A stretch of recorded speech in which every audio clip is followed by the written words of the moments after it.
पोस के सयान कैली रे। खरे तू इथे गोर चाम पर देख के पागल हो गई है। अब ही तो कहिए ब्याह कैली नई नवेली दुल्हन घर में छोड़ के त चनवा में कौन रस पा गई रे। और रोते रोते समरू दादा खुशियाई गई डाला की काय के छन्ना मार के दुहली। अरे काय के छन्ना मार के दुहली अवटल दूध पियवली हो। दिन देखे खातिर पट्ठा तोहे बनौली हो। कबर बुढ़ाई में मोर तोरला पोरला कुल के नाम बिरन हमारी यादा के ताक पे रखला देख के गोर का चाम बिरन। अरे छोड़ोरी मर जाई ना तब तक तेरे ही करे मत आई। अरे तेरे ही का बात छोड़ लोरी मर जाई तो दुआ करे मत मत आई। चो अब लोरी चल गई लन। अब धीरे धीरे बाबू जब 20-25 साल का दिन बीतल तो एक बार लोरी की याद आई कि अपने मंजरी से मिल नहीं। अब अपने मंजरी से मिले लोरी कैसे चलत हो मास्टर 1 मिनट। श्री स्वर्गीय लोरी चलल उड़न घोड़ा से। पहिला के घोड़न के बतावे लोग कि पंख लगल रहे। अब वह पंखवा निकाल के हेलीकॉप्टर में लगा गया। कोई गई है इंजीनियर हूँ बोला ही तो बैठे लोग गद्दार होंगे का। अच्छा तो तू कहाँ बैठल हुआ? हमारे यहाँ तो खड़ा कर रहे। बहुत चालाक आदमी हो। अच्छा फिर हाथ पर ध्यान दे। लोरी क्या कइलन उड़न घोड़ा से चलत हो। अब पूरे गांव पर समाचार ले रहन। अजब अपने अंगना के बीचों बीच अइलन। हजार दिन एकदम ब्रेक लगना। अरे घोड़वा में कहां से ब्रेक आई? घोड़ा मेरे सारे खानदान में तो चढ़ल रहा तब जाना ना। अब लोरी ऐसे ही मेरा रात हुआ अंगना के ऊपर। अब मेरा रात नहीं हल्का से नीचे अइलन तो अजोरिया रात में एकदम ऐसे ही प्रकाश रहन। आ देखत हो कि मंजरी अंगनवा में सुतल रहन लेकिन वही बगलिया में मंजरी के कोनो पट्ठा नौजवान मर्द सुतल रहन। वो सोलंकी भैया का भैया हम सुतल ऐसे ही मतलब सुतल रहन। अब सुतल लोरी देखला तो कहले कि ई त पक्का है कि मंजरी बा। लेकिन ई मंजरी के बगलिया में कैसन 4 गोड़ देखा कि कोनो दूसर मर्द सुतल हो। अभी तो हमार मान मर्यादा कुल मिट्टी में मिला दलस। अब लोरी के लगने घबराए। कहीं 100 रुपए दादा तना जा सुतल हूं।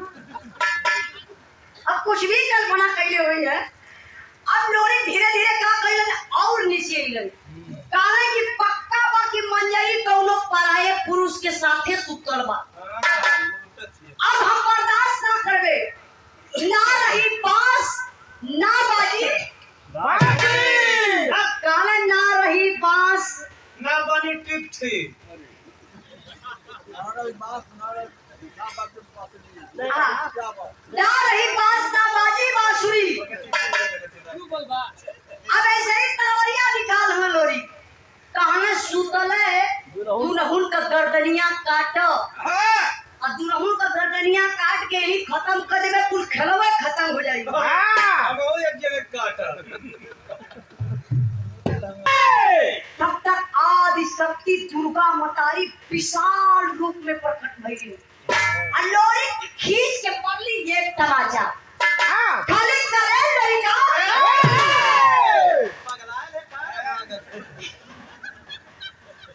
अरे वो मास्टर हुआ चचा हुआ वैसे मारत रहे।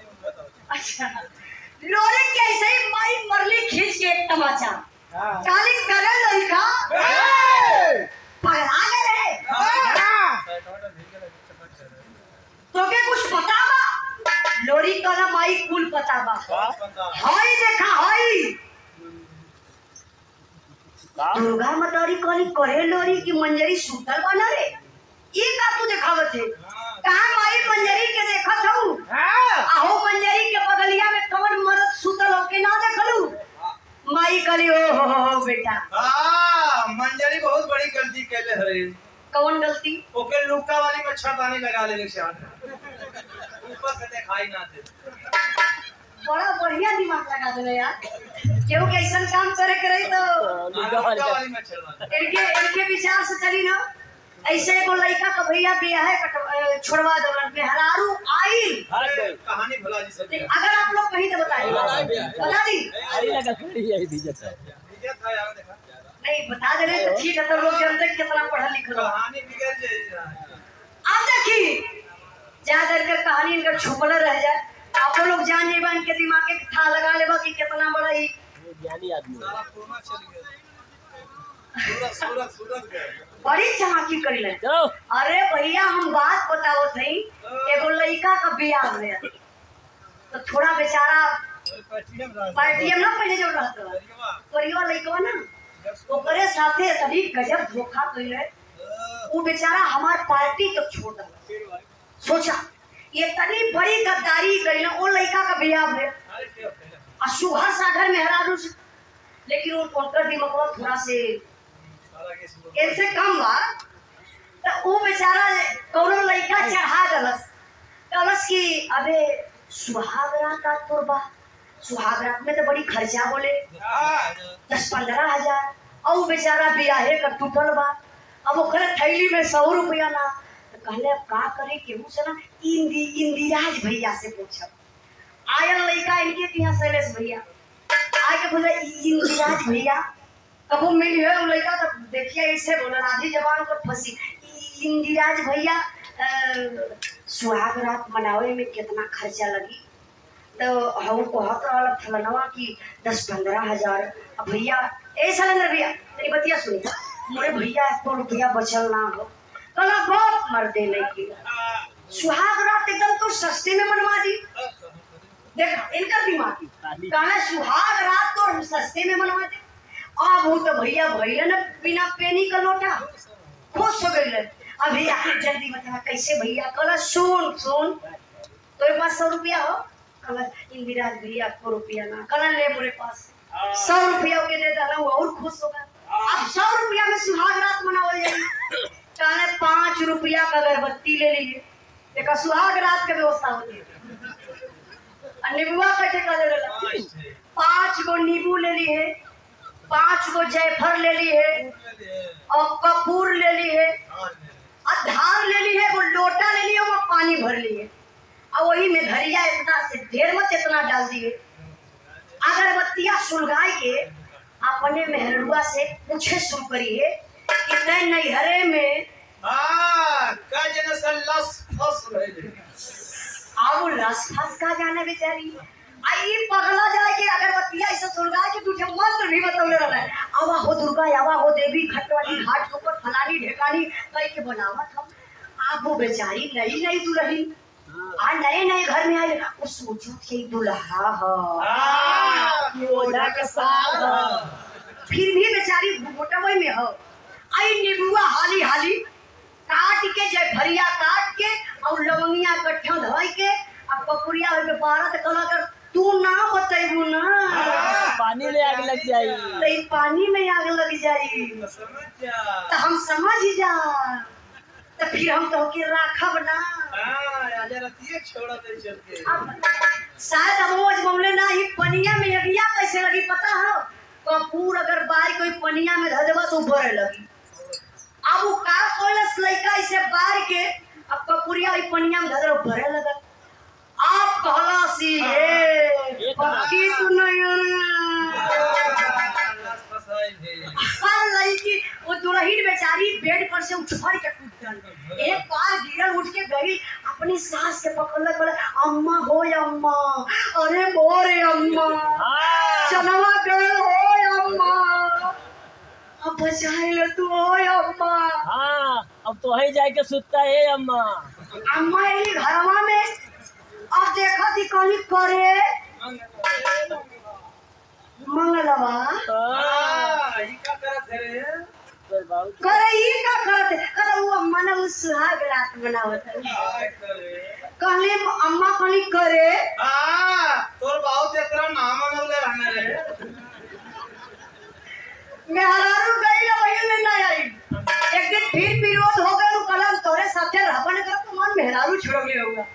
देखा बेचारा चल गए चलो भैया तो भैया ऐसा दोस्त है कि कबो अरे फिर लिया लोग के झगड़ा ये ये देखिए वीरेंद्र यादव सिंचाई विभाग और ये हो गया जा रहा ना, अब तो है ही ना। गाड़ी पे वो खास अरे नहीं भैया हमारे पापा है वहाँ गाड़ी में सुतल हो हां राकेश लोग के बाबू स्वर्गीय रहे बिरहा का आखिरी भाव बा। अच्छा बिरहा का तू मत बोले बिरहा का कहानी कहाँ पहुंचल बा ये करे यार ये दुर्गा माई घर ले है कहाँ पहुंचल हो कनवा में लेके बैठल हो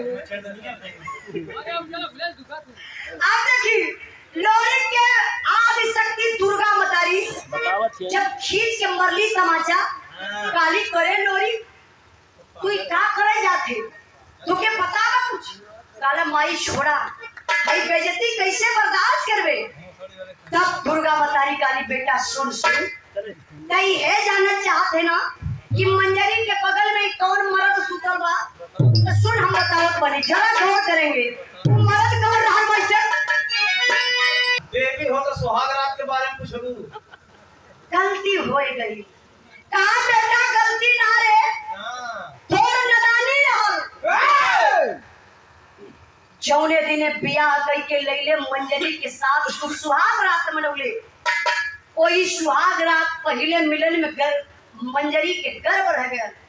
अच्छा ये बताओ कि तब 20-25 साल के बाद रिटर्न लौट के लिए है काऊ गर्भवा तोर इंतजार करी वैसे नहीं रे हम लोरी के बतिया ना होता कहा सुन तोर बेटा पैदा भेल ना हां ये समय उजाला है एकदम टेरी भरत रे ये हो कहा ये बजावत देखो चचा हो हाँ, हमार का भतीजा हुआ हमार पोता है ये देखी जब राले कहा कि आदि शक्ति मतारी कहली बेटा सुन पाल पोस के मंजरी सयान कैलस बड़ा कैलस 20-25 साल का तोर बेटवा पट्ठा नौजवान भयल अपने माई के बगल में सुतल बरे अरे बाप रे बाप लोरी की अखिया से आंस चले लगल हथवा जोड़ के लगल कांपे इतना बड़ा बहादुर सारी शक्तियां की अरे माता आज अपने औलाद के अपने हाथे मार देले गई जमाना हमके कहत का अपने आप के कैसे माफ करित माई क्षमा कर माई आदि शक्ति दुर्गा मतारी कली बेटा तो के क्षमा करब कब हां जब दोनों तरफ कबे तब